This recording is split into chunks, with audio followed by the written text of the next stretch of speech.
નમસ્કાર દર્શક મિત્રો, હું છું રૂપલ લુણીચિયા. સંપૂર્ણ ન્યૂઝમાં આપનું સ્વાગત છે. ઉત્તર ગુજરાતના બનાસકાંઠા જિલ્લાના કાંકરેજ તાલુકાના અરણીવાડામાં સોલંકી વંશના રાજપૂત જાગીરદાર પરિવારમાં હજુ સુધી ભવાઈ સંસ્કૃતિ આશરે 800 વર્ષ પૂર્વેની મનાવવામાં આવે છે.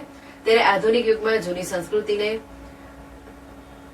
સાચવવાના પ્રયાસના ભાગરૂપે બનાસકાંઠા જિલ્લાના કાંકરેજ તાલુકાના અરણીવાડાના ગામમાં સોલંકી દરબારોની કુળદેવી બહુચર માતાના મંદિરથી અગાઉ પ્રાણ પ્રતિષ્ઠા કરી હતી. તે નિમિત્તે તારીખ 23/4/2024ના રોજ સાંજે ભવાઈ અને મહાકાળી માતાજીનો ગરબો રજૂ કરવામાં આવ્યો હતો.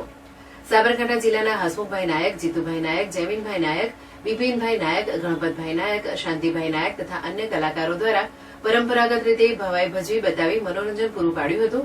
આજના આધુનિક યુગમાં પણ હજારો લોકો નિહાળવા ઉમટ્યા હતા. ત્યારે અસાઈ ઠાકરના વંશજો આ કલા બચાવવાના પ્રયત્નો કરી રહ્યા છે. બનાસકાંઠા જિલ્લામાં જાગીરી સમય પણ ભવાઈનું મહત્વ હતું. અહીં ઉલ્લેખનીય છે કે અસાઈ ઠાકર પણ બનાસકાંઠા જિલ્લાના સિદ્ધપુરના વતની હતા, જેમણે 360 ભવાઈ વેશ, લેખ, નાટકો લખ્યા છે. તેમના લખેલા કેટલાક વેશો હયાત છે.